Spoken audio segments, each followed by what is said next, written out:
En ese sentido, hace 2 domingos atrás vimos el primer mensaje de esta serie, cuyo título era Corre con perseverancia.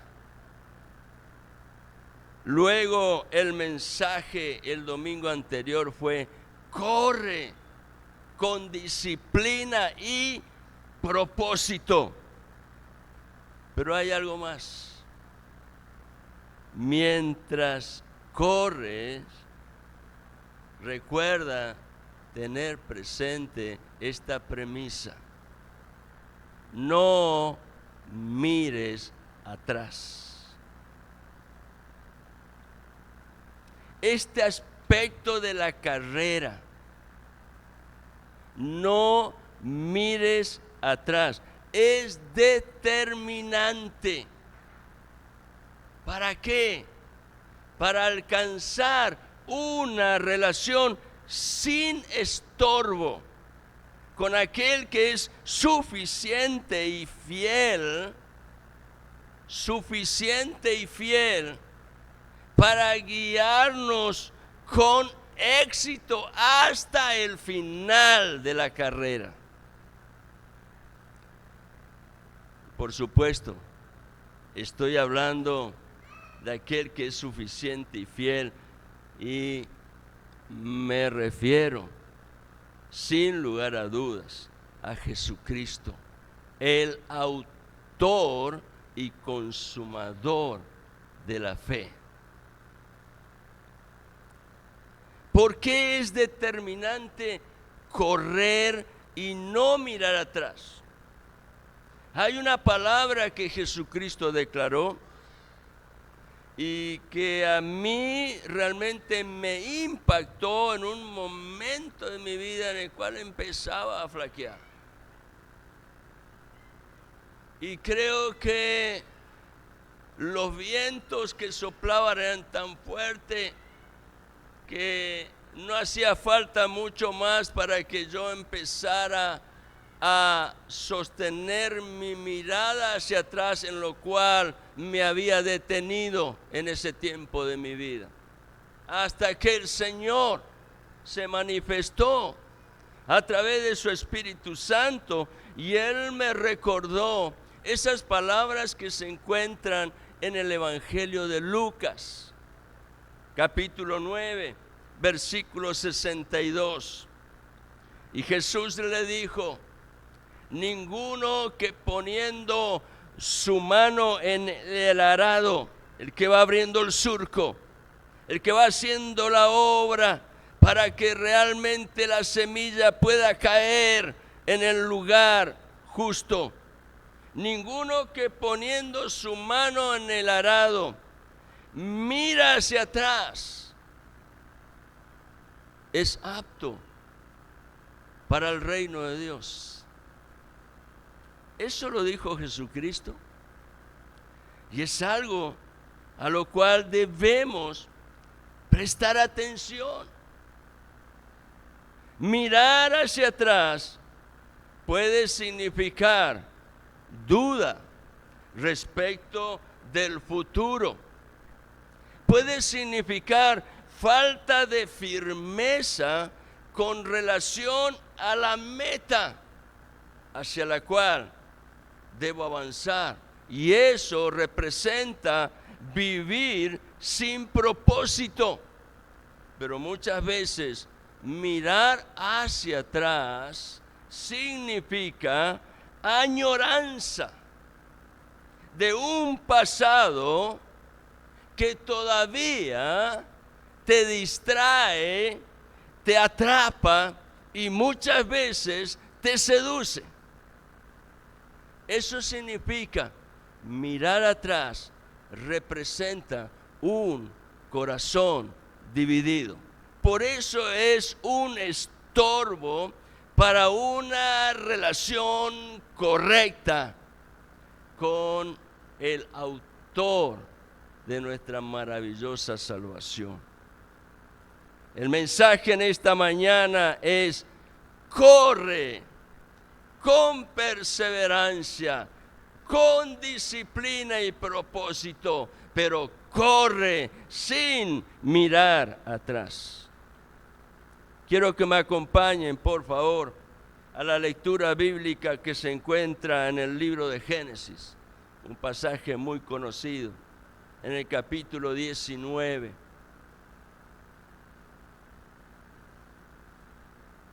Génesis capítulo 19, por favor.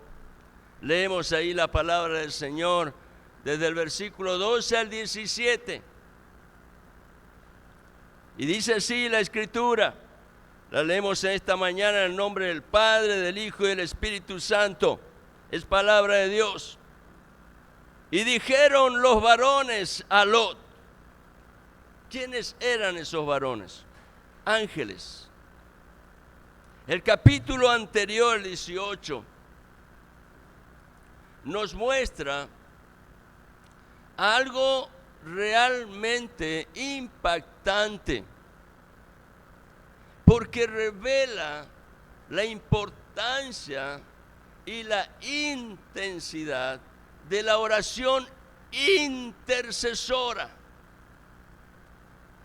Génesis capítulo 18 cuenta de la oportunidad en la cual, estando Abraham cerca de una ciudad conocida como Hebrón, habitando bajo un roble magnífico, el encinar de Mamre, dice que él recibe la visita en su tienda de 3 varones. Él estaba a la puerta y cuando ve la llegada de esos 3 varones, evidentemente que había algo en la expresión de esos 3 varones que llamó la atención de Abraham y reconoció que eran realmente personas distinguidas. Así que Abraham se postra y les dice: por favor, no pasen, quédense, quiero atenderlos. Y mostró algo que en aquella época, en la cultura de la época, tenía un valor muy importante: la hospitalidad, el respeto hacia aquel que llegaba. Y entonces dice que Abraham va y le dice a su esposa: prepara el pan como tú lo sabes hacer. Y él se dirige al ganado y busca de lo más gordo, el becerro que en verdad él apreciaba, y le dice a su siervo: prepáralo. Y entonces allí, en ese lugar, hay un momento de celebración en donde Abraham está honrando a 3 personas, las cuales todavía no las podemos reconocer, pero luego en el relato se deja ver que una de ellas era una teofanía. ¿Qué significa teofanía? Una manifestación visible de Dios. Evidentemente que era una revelación previa a la encarnación del Hijo de Dios. Se presenta como un varón, una teofanía. Los otros 2 eran ángeles. Y habiendo tenido esa celebración, Abraham conoce el anuncio que Dios venía a traer a su vida, a su familia, a su matrimonio, diciéndole: la promesa que te he hecho tanto tiempo atrás, ahora está próxima a cumplirse. El próximo año, para este tiempo, tu esposa, esa que está viejita, la que ha sido estéril, la que ya no tiene la costumbre de las mujeres, los mayores me entienden, esa te va a dar a luz el hijo prometido. Y entonces ocurre allí un diálogo, ¿no es cierto?, entre ellos. Finalmente Dios dice: no he de dar a conocer a Abraham lo que estoy pronto a realizar, sabiendo que él es fiel y hará que toda su casa guarde mi palabra. Y entonces Dios le revela a Abraham que había un juicio que estaba pronto para suceder. Un juicio que iba a descender sobre una ciudad conocida como Sodoma y la otra que estaba allí cerca, llamada Gomorra. Dios entendía que el pecado era tan grande que había subido hasta los cielos como una voz que estaba demandando la intervención del juez justo de toda la tierra. Abraham, cuando conoce esto, estoy parafraseando y resumiendo todo el evento. Abraham, cuando conoce esto, recuerda que en ese lugar vive su sobrino Lot. Y entonces el padre de la fe, Abraham, decide interceder, pero con insistencia, buscando realmente encontrar en Dios la respuesta necesaria, porque sabía que el juez justo de toda la tierra había determinado algo y no se volvería atrás. Y entonces Abraham intercede y dice: Señor, si hay en ese lugar 50 justos, igualmente vas a destruir el lugar. Dios le dice: no, por caso de los 50 no lo haré. Y entonces Abraham continúa, porque él conocía la condición en la cual vivían esos pueblos, sabía que el juicio de Dios era justo, y sigue intercediendo. Abraham no iba a ceder. Él anhelaba rescatar a su sobrino de ese juicio, y le dice a Dios: Señor, si faltaran 5 justos y fueran solamente 45, no lo voy a destruir. Señor, si en lugar de 45 fueran 40, no lo voy a destruir. Si fueran 30, no lo voy a destruir. Si fueran 20, no lo voy a destruir. Si fueran 10. ¿Saben el tiempo que estuvo Abraham intercediendo allí? Clamando a Dios, porque entendía que había algo que era importante. Y entonces Dios le dice: aunque sean tan solo 10, no lo voy a destruir. Lamentablemente no había ni siquiera 10. Así que el juicio iba a caer. Pero por causa de la oración intercesora de Abraham, Dios iba a manifestar misericordia en la vida de Lot y en su casa. Y mientras Abraham estuvo todo ese tiempo intercediendo ante el Dios vivo y verdadero que se estaba revelando, teofanía, una manifestación visible, allí, camino a Sodoma y Gomorra, iban los otros 2 varones, los ángeles. Al llegar al lugar, ¿quién estaba a la puerta de la ciudad? El sobrino de Abraham, Lot. ¿Por qué estaba allí? Porque evidentemente Lot era un hombre reconocido por su capacidad de tomar decisiones, de realizar todo aquel trabajo que era importante para el orden de la ciudad. En la puerta de la ciudad era donde se realizaban las decisiones políticas del lugar. Allí estaba Lot. Y él, cuando ve llegar los 2 varones, inmediatamente reconoce que había en estos algo distinguido y los invita a su casa. Los varones le dicen: no, nos vamos a quedar en la plaza, porque ellos venían para comprobar si ese clamor que brotaba del pecado de la tierra en ese lugar era confirmado. Ellos querían allí dar testimonio de algo que Dios ya estaba señalando. Pero Lot le dice: no, por favor, no se queden, vengan a mi casa, les doy lugar, les doy hospitalidad, no es bueno que se queden en la plaza.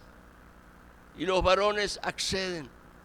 reconociendo el corazón hospitalario de Lot, el cual de esta manera estaba dando testimonio de que su corazón estaba afligido por causa de la necesidad del lugar donde él vivía. Cuando llegan a la casa, dice que se levanta una turba de hombres, desde el más joven hasta el más anciano. Todos tenían la misma perversión en sí mismos. Se acercaron a la puerta de la casa de Lot y empezaron a arremeter, reclamando que Lot los sacara a esos dos varones afuera. Y ellos le dicen: porque los queremos conocer. Ahora, esa palabra conocer es fuerte en el hebreo. No se trataba de conocerlos para identificar su rostro, se trataba de conocerlos para tener intimidad con ellos.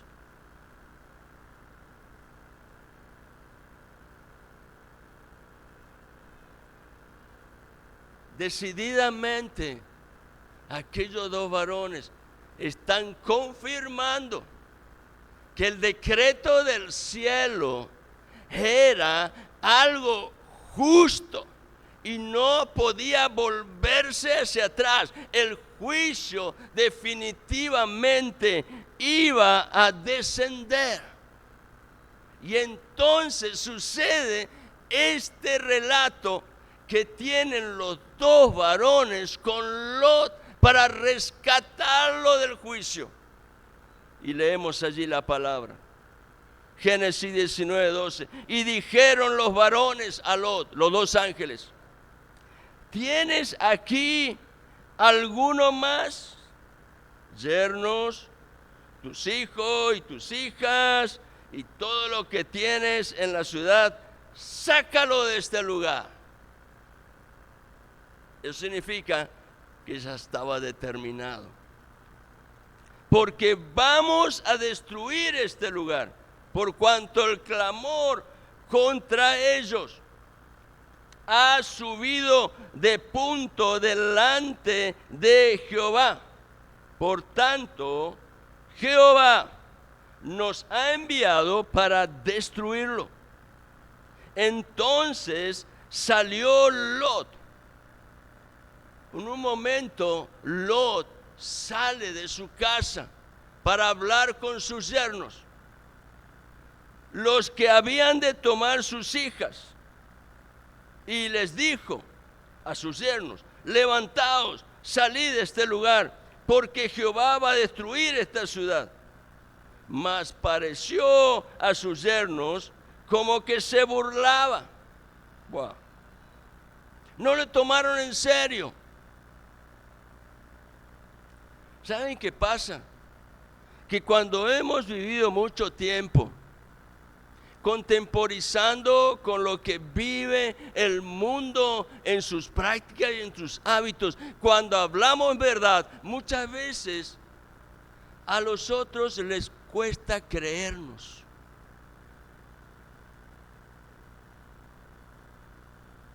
Pero lo cierto es que el asunto estaba decidido. Dice versículo 15: y al rayar el alba, los ángeles, y acá se da testimonio de quién eran esos dos varones, daban prisa a Lot, diciendo: levántate, toma a tu mujer y tus dos hijas que se hallan aquí, para que no perezcas en el castigo de la ciudad. Dios había declarado misericordia. Respuesta a la oración intercesora de Abraham. Ten confianza. Si en tu familia, en la vida de tus hijos, no estás viendo respuesta, confía en aquel que es fiel y verdadero y todopoderoso Dios, para hacer las cosas de una manera mucho más abundante de lo que nosotros podemos pedir o creer. Aleluya. Versículo 16. Y deteniéndose él. ¿Quién él? Lot. Tanto tiempo acostumbrado a vivir en ese ambiente, aunque afligía su alma, él no estaba totalmente decidido, porque ahí tenía sus pertenencias.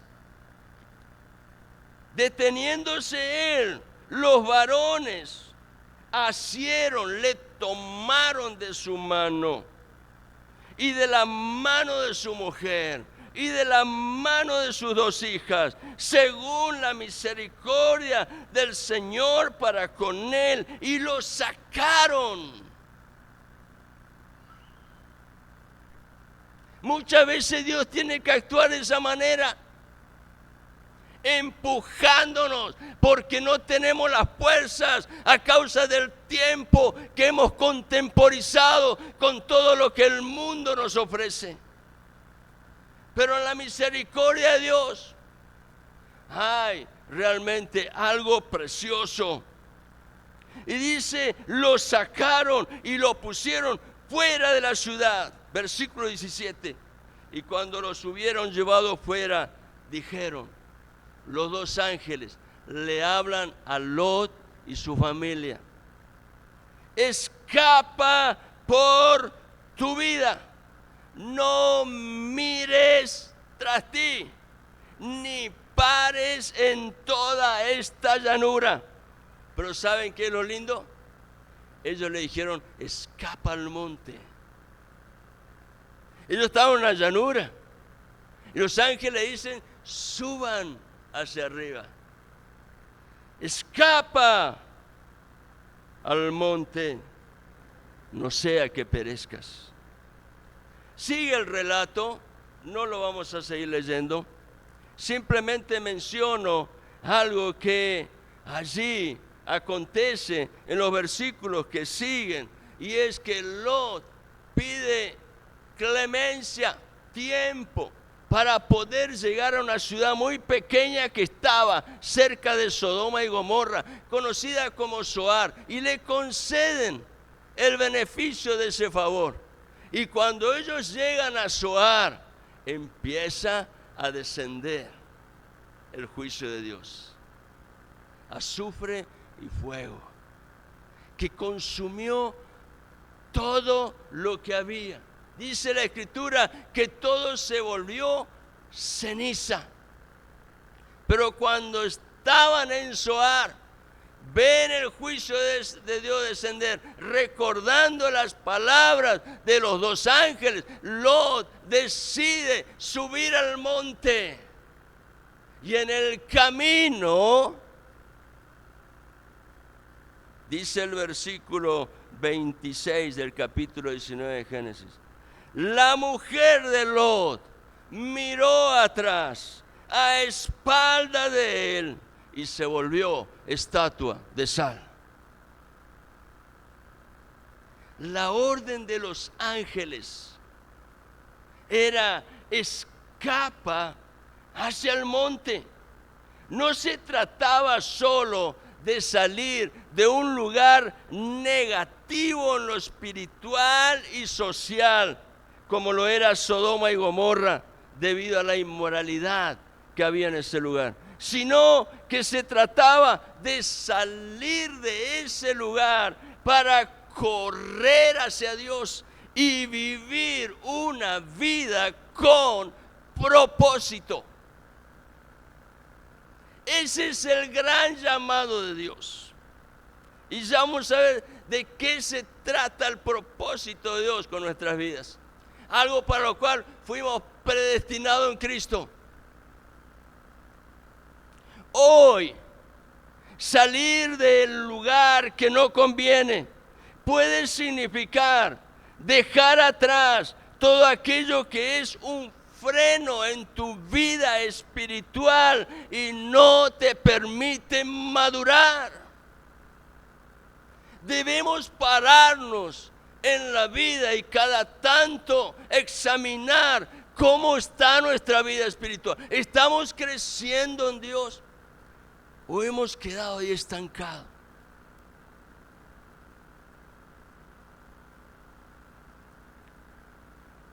Escapar de ese lugar espiritual negativo significará escapar de todo lo que en el pasado te llevó al dolor y a la frustración.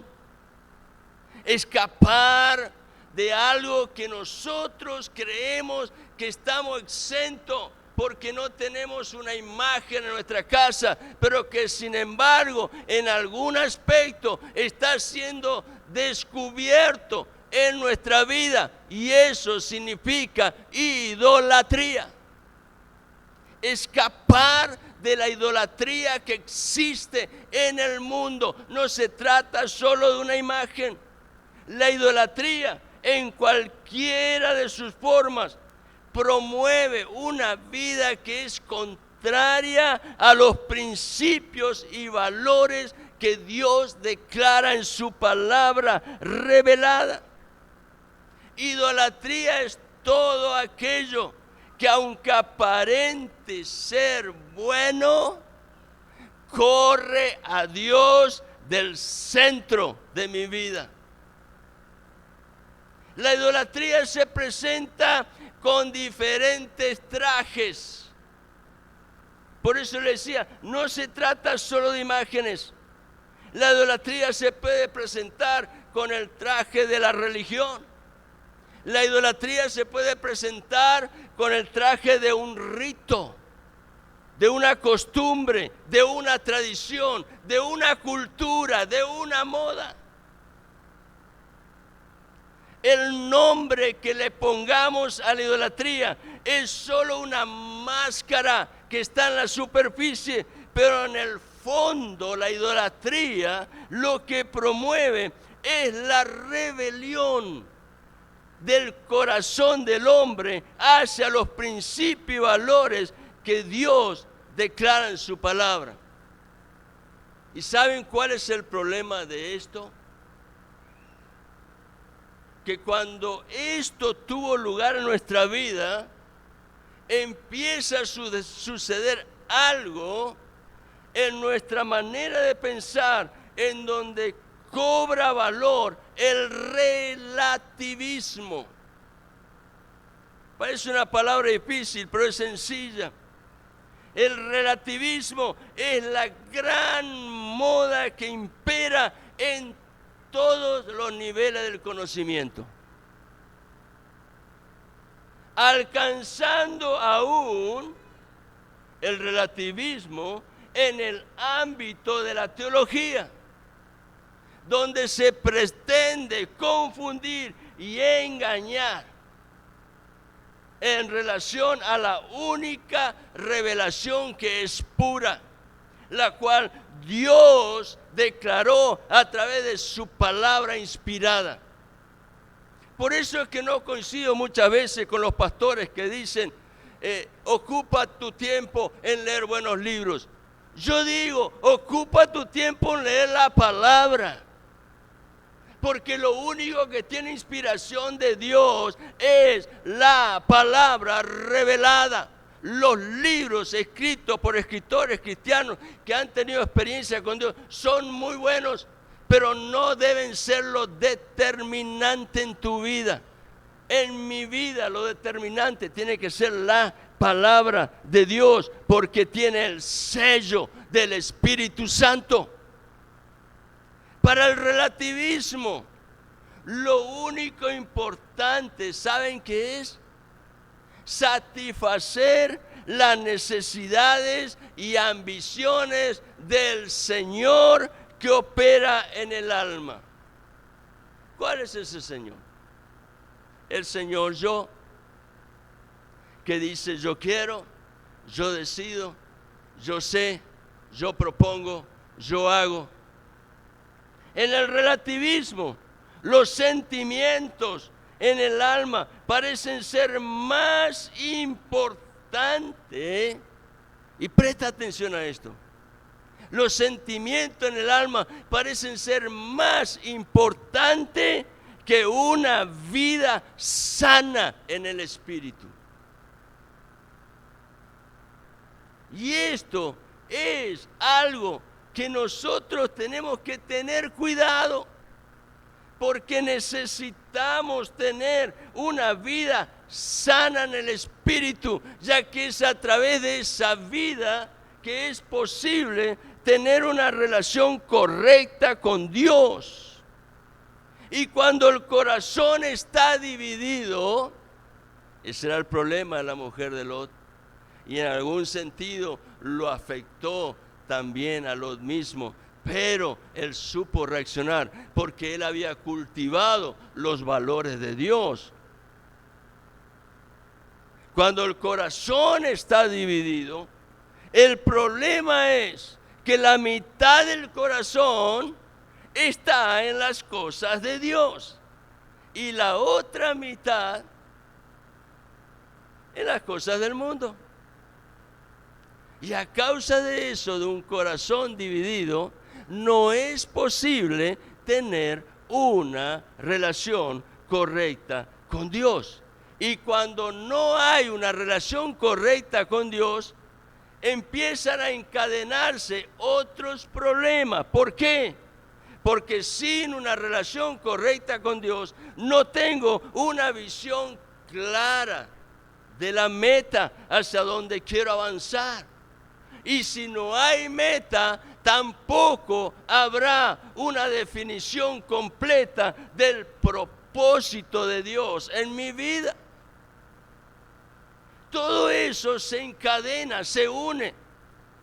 Por eso es tan importante una relación correcta con Dios a través de una vida sana en el Espíritu. Dios quiere que crezcamos y que nos fortalezcamos en Cristo. Y para eso el camino del cristiano es de una sola vía y hacia arriba.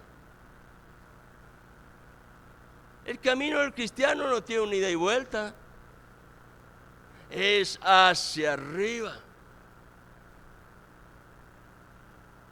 En Colosenses capítulo 3, los versículos 1 y 2, el apóstol Pablo declaró estas palabras inspiradas por el Espíritu, diciendo: sí, condición, si pues habéis resucitado con Cristo, buscad las cosas de arriba, donde está Cristo sentado a la diestra de Dios.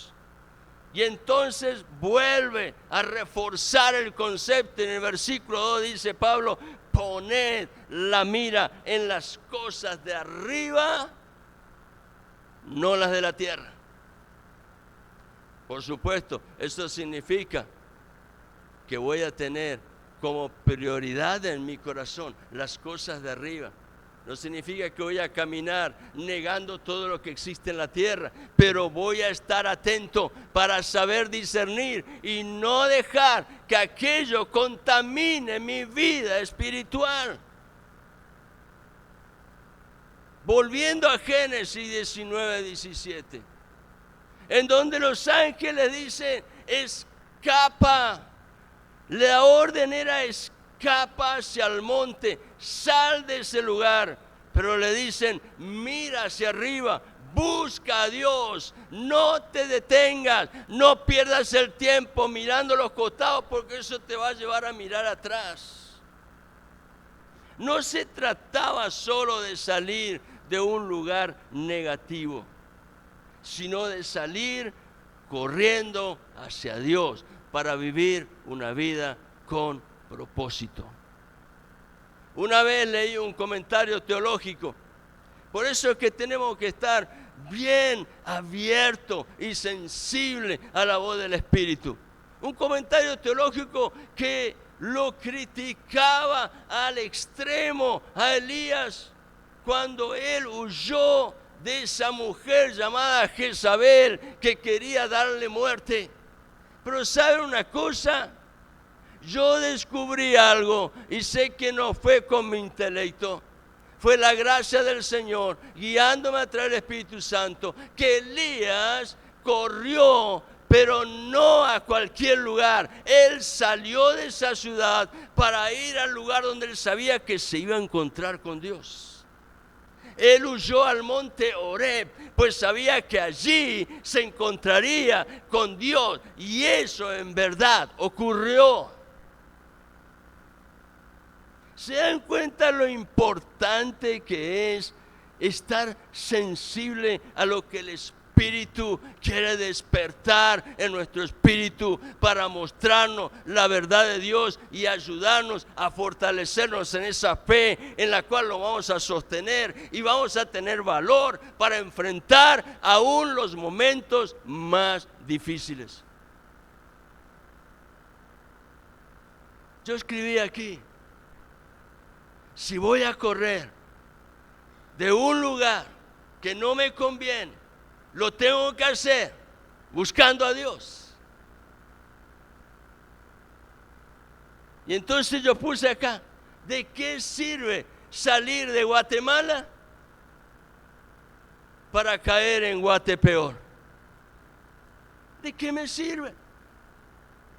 Debo saber esto. Tú y yo necesitamos saber esto. El justo es una persona de fe. No es perfecta. Reconoce su fragilidad. Reconoce sus limitaciones humanas. Reconoce su necesidad. Pero el justo, a causa de la fe en la cual su alma está anclada en Dios, él sabe el lugar de su provisión y bendición.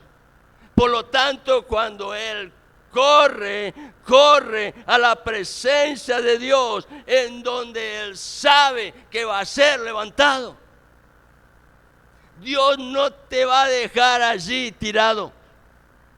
Corre a la presencia de Dios. Proverbio 18:10 dice: torre fuerte es el nombre del Señor. A él correrá el justo y será levantado.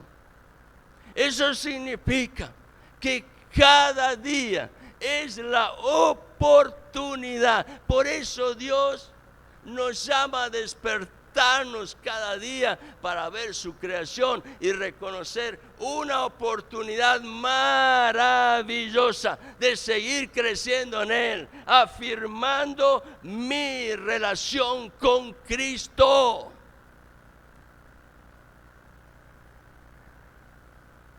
Él es quien murió y resucitó para ser el Señor de mi vida. Y por lo tanto, siendo Él vencedor de la muerte, es poderoso para librarme del presente siglo malo, a fin de que conforme a la voluntad del Padre yo pueda vivir victorioso mediante la provisión de su gracia, que es sobreabundante. No te va a faltar la provisión de Dios. Aunque andes en valle de sombra y de muerte, el salmista dice: tu vara y tu cayado me infundirán aliento. Él no te va a defraudar. Allí en medio de esos momentos de zozobra, cuando pareces que ya no tienes fuerza, el Señor se revela en su amor y en su poder y prepara una mesa abundante en donde su gracia tiene provisión necesaria para que sus hijos sigan avanzando victoriosos en Él. Pero para eso es importante tener el espíritu correcto.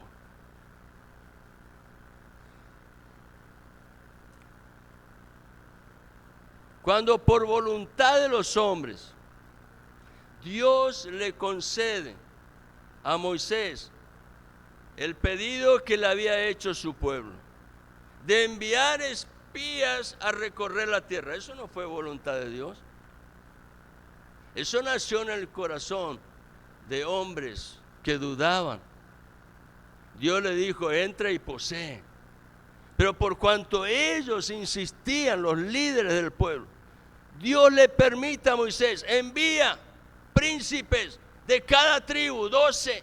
Y sabe una cosa, cuando fue a recorrer la tierra, trajeron el testimonio de que lo que Dios había declarado era verdad, una tierra que fluye leche y miel.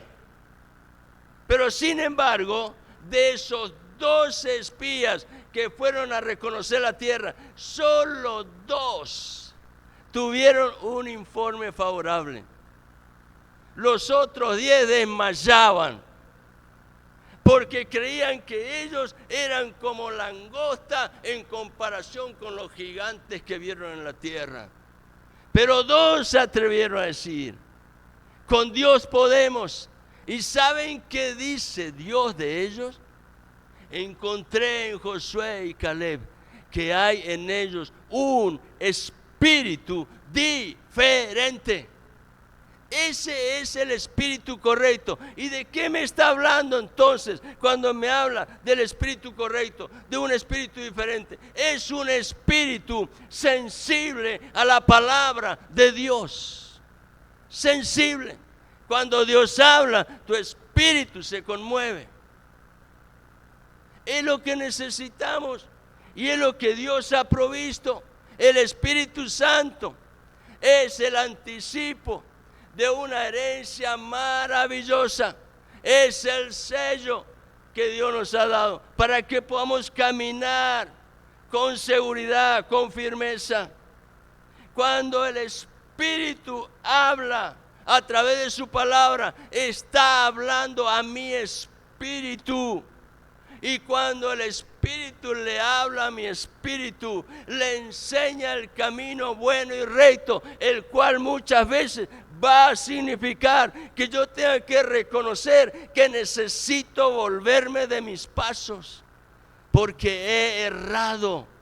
Eso significa tener un verdadero arrepentimiento que a veces me tiene que llevar a la confesión. ¿Para qué? Para apartarme de todo mal camino.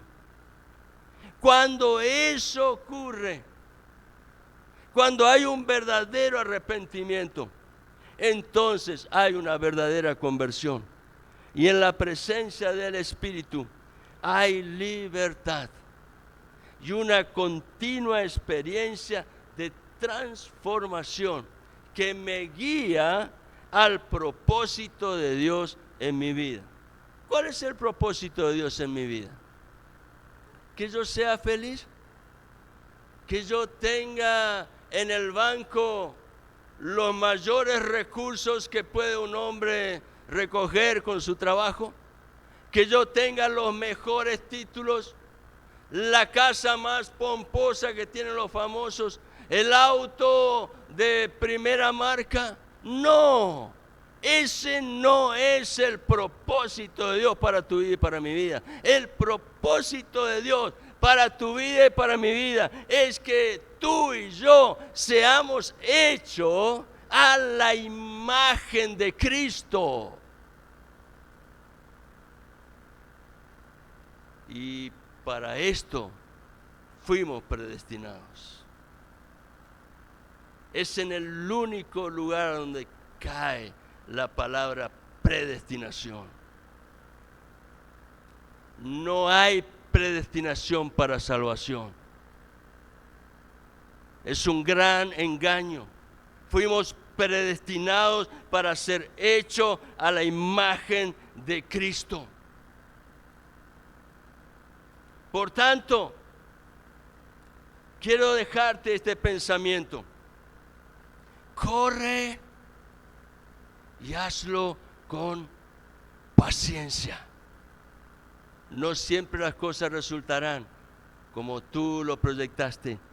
Corre con paciencia, teniendo confianza en aquel que es fiel y galardonador de los que esperan en Él. No retrocedas. Comprométete con Dios. Sé firme hasta que Él te llame a su presencia. No te quebrantes por las circunstancias de la vida que desafían este vaso de barro. Confía en Dios. Él sabe el tiempo en el cual llegaste a esta tierra y Él conoce perfectamente el tiempo en el cual vas a tener que salir, porque Él está llamándonos.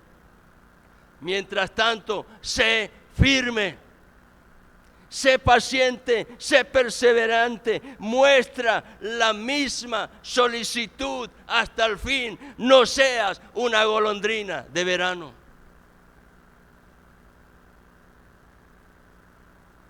Debo imitar a aquellos que por la fe y la paciencia, heredan las promesas. Fe a la palabra de Dios hará en ti y en mí la diferencia con relación a esa corriente del mundo que quiere penetrar. La fe hace que todas esas barreras caigan, porque en el nombre de Jesucristo podemos superar eso que el mundo levanta en oposición a los principios y valores de Dios. La confianza en el Dios de la Biblia, no en el Dios de un hombre. La confianza en el Dios de la Biblia, el Dios que se reveló. La confianza en Él tiene grande galardón en el presente, porque mientras caminamos con Cristo, somos hechos participantes de la vida eterna que un día va a ser revelada en plenitud. Pero mientras camina con Cristo, la vida eterna está siendo expresada en esa comunión viva. La confianza en Dios nos hace parte de las maravillas de Dios. Gálatas capítulo 3, versículo 5.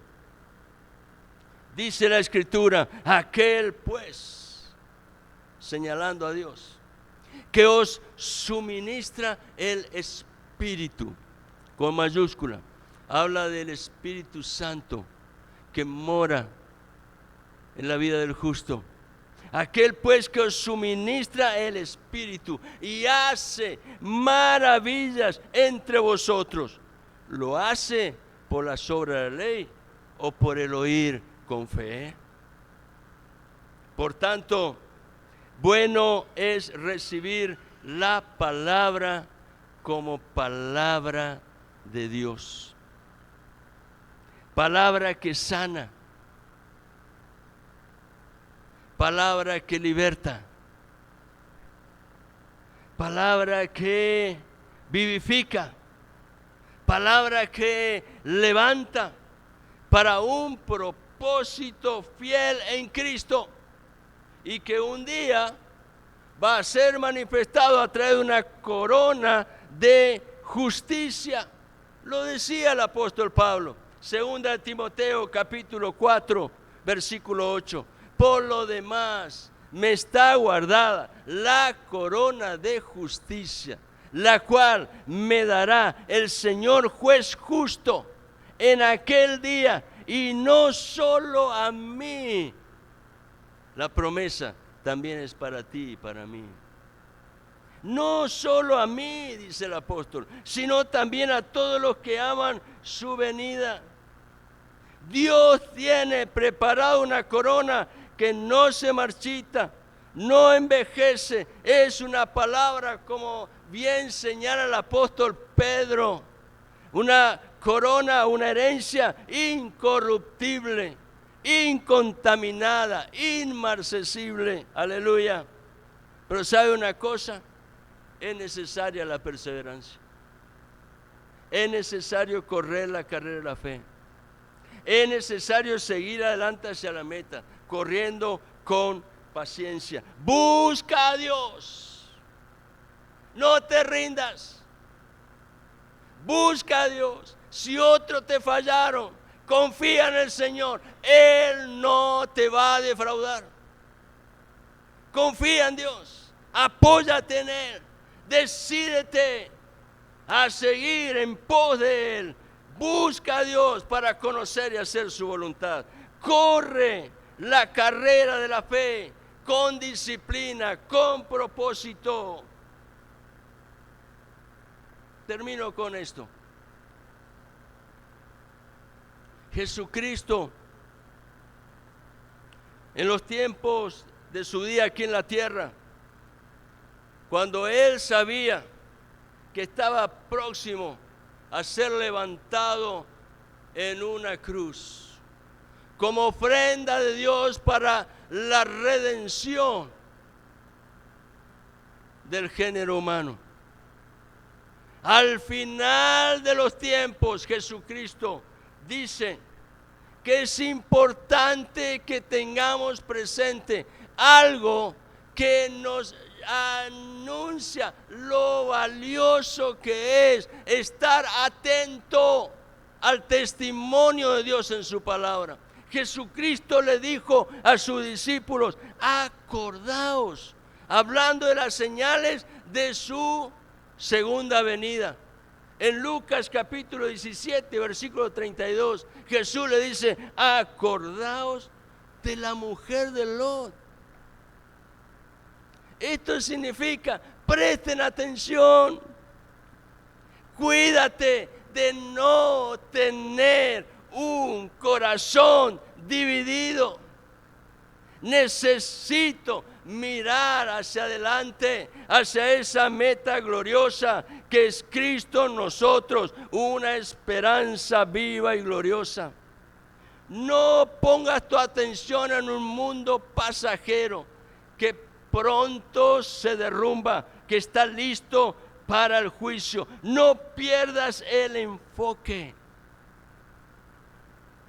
Mira al Señor. Busca las cosas de arriba.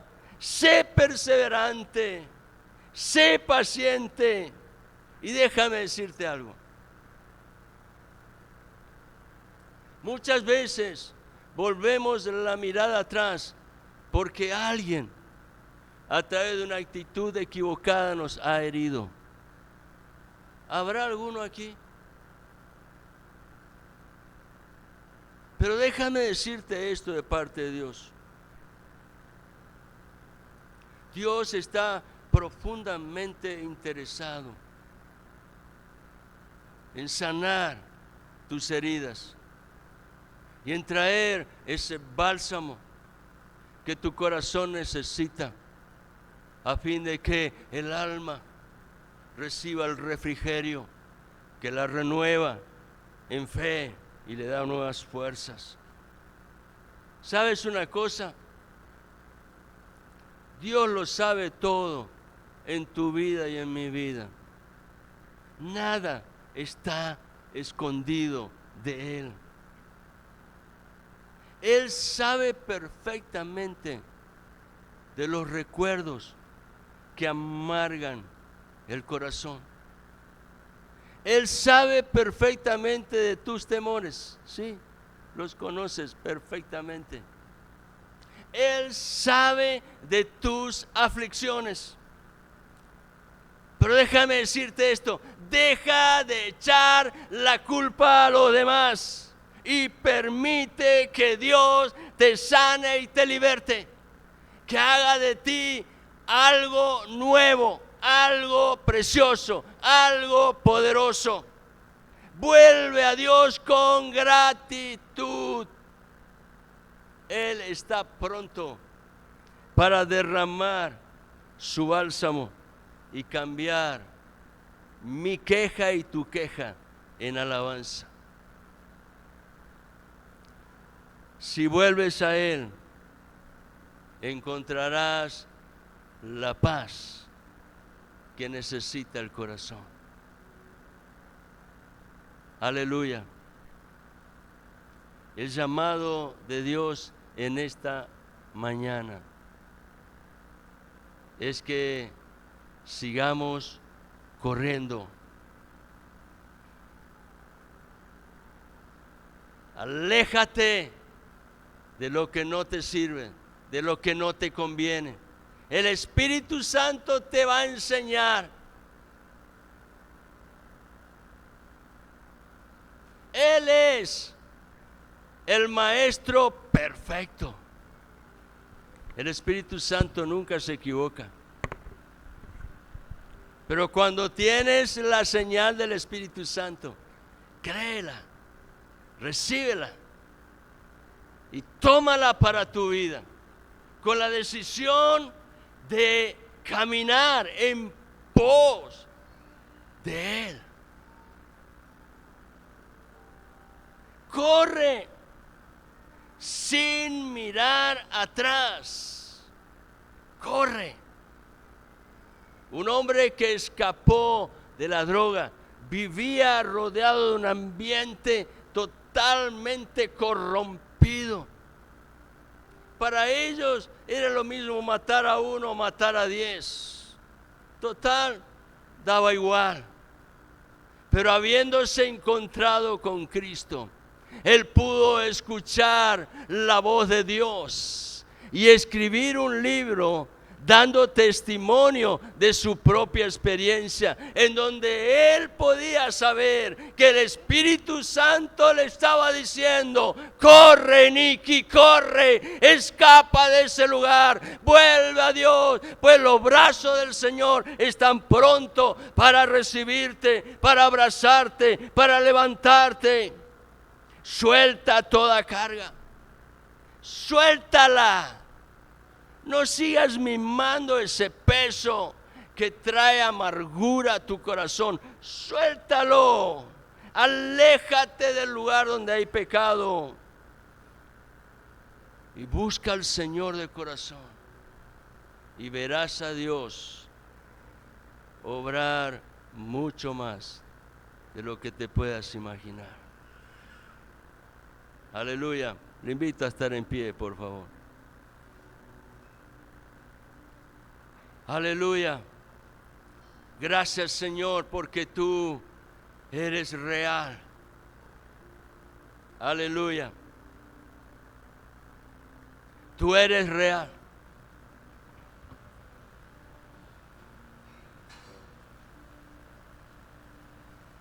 Él es real. No temas, no temas. Él es galardonador de los que confían, se rinden ante su majestad y deciden esperar en Él. Avanza, levanta los ojos hacia el Señor, hacia ese trono de gloria, y Él está pronto para asistirte, para ayudarte, para fortalecerte. Padre bueno, gracias por tu palabra. En esta mañana declaro, Dios, conforme a tu palabra, la bendición que viene de tu mismo trono, en el cual, Señor, encontramos la gracia necesaria y el oportuno socorro. Gracias, Padre, porque sé que tu Espíritu Santo está haciendo una obra poderosa, en la cual tu nombre, Señor, es exaltado en corazones, Señor, que están dispuestos para ti. Gracias por tu bendita y santa palabra.